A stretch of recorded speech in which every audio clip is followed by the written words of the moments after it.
나는 대한민국 예비역병장이다. 안녕하십니까? 1980년대 50 시절 군대 이야기를 나누는 예비역병장입니다. 오늘도 저의 옛날 군대 이야기와 함께 추억여행 떠나시죠. 나의 상병 시절 92번째 이야기. 산악훈련장에서 8. 태권도 첫 번째.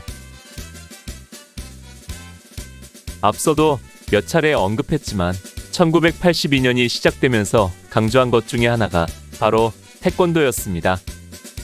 태권도는 그동안에도 수요일 전투 체력의 날에 완전군 장구보와 함께 편성되어 있었습니다. 이것은 전쟁의 승패를 최종적으로 가름하는 것이 바로 보병이고, 이 보병이 돌격할 때나 방어 시 적군과 근접하여 제압할 수 있는 수단은 바로 태권도와 같은 무술을 연마하는 것이 가장 효과적인 방법이라는 판단 때문이었습니다. 그래서 전투 체력을 향상시킬 목적으로 일주일에 2시간씩 태권도 교육이 편성되어 있었던 것입니다.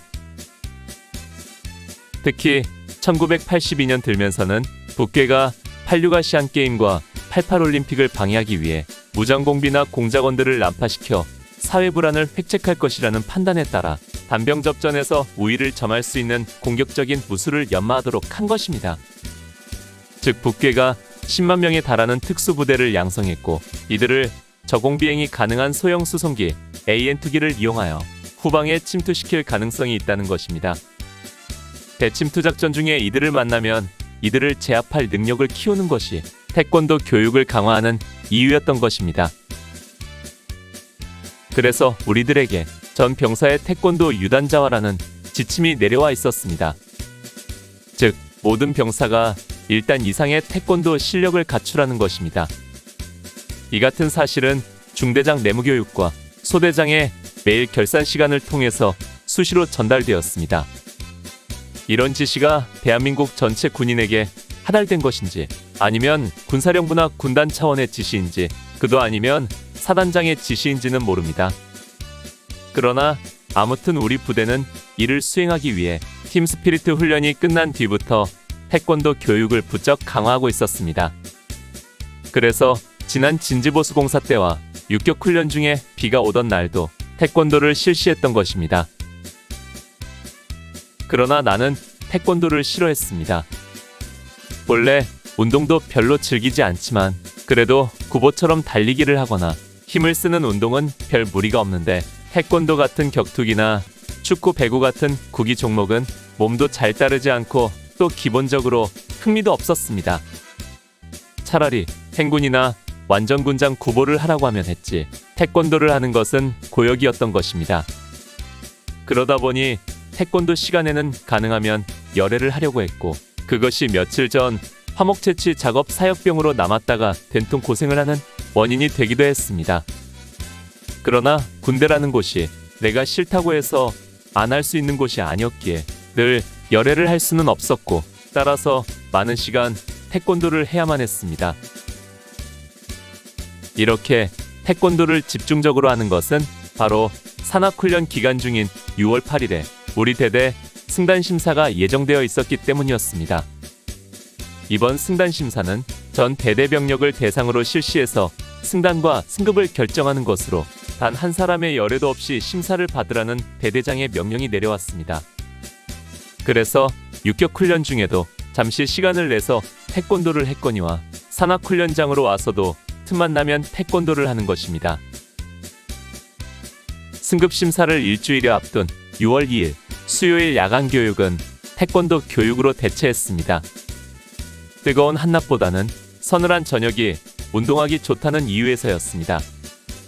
모든 병력은 웅진이 분교 운동장으로 내려가서 태권도 교육을 했습니다. 이후 승급심사일이 다가오자 낮이고 밤이고 다른 교육을 접어두고 태권도만 실시했습니다.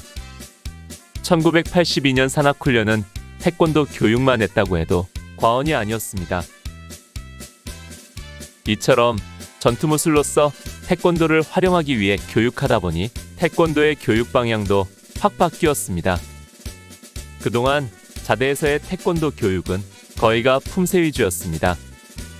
그 중에서도 태극 일장을 전체 소대원들이 통일된 동작으로 하는 것을 많이 연습했습니다. 그런데 승단 승급 심사를 앞두고 그 기준이 알려지면서 교육 내용이 완전히 바뀐 것입니다. 이번에 승단 심사는 거의 발차기를 보는데 그 중에서도 옆차기와 호미찍기라고 하는 들어찍기를 가장 중요하게 본다는 것이었습니다. 그래서 이곳 산악훈련장에 와서는 거의 발차기 연습만 했습니다. 발차기에서 발을 높이 차 올리는 것과 옆으로 쭉 뻗어 차는 것을 잘해야 했습니다. 그것들을 잘하기 위해서 먼저 선행되어야 하는 것이 앞서 진지보수공사 이야기에서 소개한 다리찢기였습니다. 사실 발차기 자체보다 다리찢기가 더 고통스러운 시간이었습니다. 굳어있는 가랑이 사이를 억지로 벌리는 것은 생각보다 큰 고통이었던 것입니다. 다리찢기를 하는 방법은 여러 가지가 있었지만 우리들은 거의 두 가지 방법을 가장 많이 사용했습니다. 그 첫 번째 방법은 다리를 양쪽으로 쫙 벌리고 앉아 상체를 숙이고 있으면 다른 사람이 그의 등을 눌러주는 방법입니다. 보통 그냥 살살 눌러주면 다리가 서서히 벌어지고 너무 벌어져서 고통스러우면 소리를 질러 멈추게 했습니다. 그러나 어떤 고참들은 후임병들을 눌러줄 때 등에 걸터 앉아 굴러댔고 그러면 아래 깔린 졸병은 자지러지게 소리 지르는 경우도 많았습니다. 또 하나의 방법은 두 사람이 서로 마주보고 다리를 벌리고 앉아서 서로의 다리를 맞대고 두 손을 맞잡은 뒤 서서히 서로 다가앉으며 다리를 벌리는 방법입니다. 이 경우에도 다리 벌어지는 정도가 두 사람이 서로 비슷하면 괜찮은데 만일 나보다 다리를 잘 벌리는 사람을 만나면 엄청난 고통을 맛보아야 했습니다. 이때 느끼는 다리찢기의 고통은 경험해본 사람만 알 수 있습니다. 이렇게 1시간 정도 다리를 찢고 나면 가랑이 사이가 말할 수 없이 아프고 처음 며칠 동안 어기적거리며 걸어다닐 정도로 고통스러웠습니다. 그러나 이 같은 고통의 효과는 대단했습니다. 몇 번 다리찢기를 하고 발차기를 하면 나처럼 둔한 사람도 발끝이 머리 위까지 쉽게 올라가는 것이었습니다. 인내의 고통은 쓰지만 그 열매는 달다는 말은 명언이고 진리였습니다.